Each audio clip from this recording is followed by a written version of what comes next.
Hello, my name is Martin McCleary, and for my Humanities class, my final presentation, I am going to talk about the life of Buddy Holly, who was an American musical icon. Buddy was born in September 7th, 1936, and his given name at the time is Charles Hardin Holly, Holley. Again, he was born in Lubbock, Texas. Labor Day was the day that he was born that year, and his parents, Odella and Ella Holly, were very influential in the fact that Buddy grew up to be a musician, as he was the youngest of 4 children. His parents wanted all of their children, even though they didn't have a lot of money, they wanted all their children to study music of one kind or another. And so I believe Buddy started out playing, learning piano, and he learned how to play fiddle. And kind of a funny story one of his brothers tells is that they joined a contest, a musical contest or a talent show type contest in Lubbock. And the older brothers went down there with the guitars, and of course they performed too. And they took Buddy with them, and Buddy couldn't play a lick of anything. He couldn't play a fiddle at the time. He couldn't play piano. But he did get up on stage with them, and they took first place. And one of the brothers said probably because Buddy was so cute.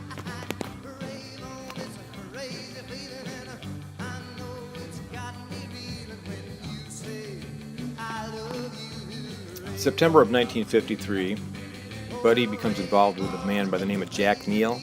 It's a radio disc jockey for KDAV radio. And they begin broadcasting what is considered the first all-country music format in the United States.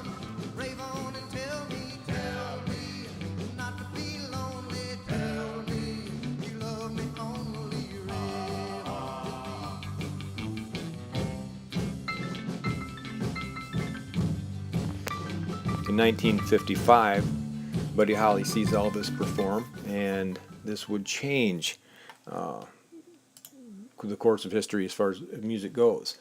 When Buddy saw Elvis, he began to incorporate the rockabilly style into his music, which gradually evolved into rock and roll. Yeah, again, one of the reasons that a lot of people don't know about Buddy Holly too much is because he died at a young age, February 3rd, 1959.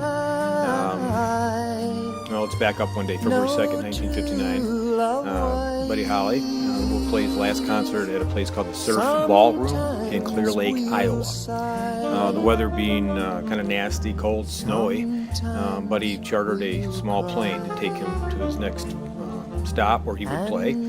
And aboard that airplane with Buddy was Richie Valens and also J.P. Richardson, who was better known as the Big Bopper. All 3 eventually would die in this airplane tragedy. And it's also become known as the day the music died. A man by the name of Don McLean has a song out, a lot of people know it, called American Pie, or refer to it as American Pie.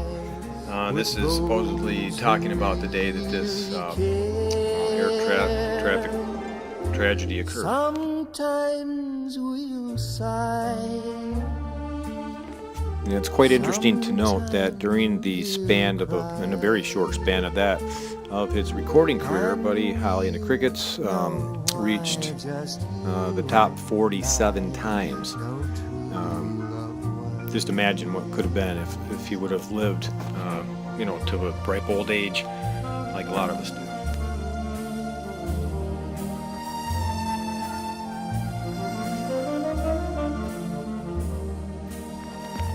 January 23rd, 1986, Buddy Holly is inducted into the Rock and Roll Hall of Fame. He becomes, he goes in with the first group of inductees to ever go into the Rock and Roll Hall of Fame, and that would be fitting as one of the fathers of rock and roll. I'm just going to step out of the way now and let Buddy's music speak for itself. I hope you enjoy the presentation, and thanks for listening.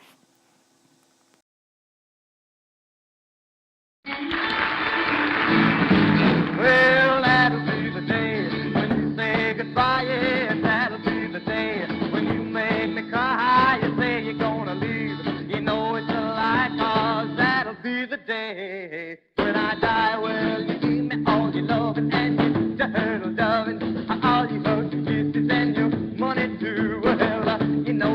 love me, baby, till you tell me maybe that someday, well, I'll be with you. Well, that'll be the day when you say goodbye, yes, that'll be the day when you make me cry. You say you're gonna leave, you know it's a lie, 'cause that'll be the day when I die.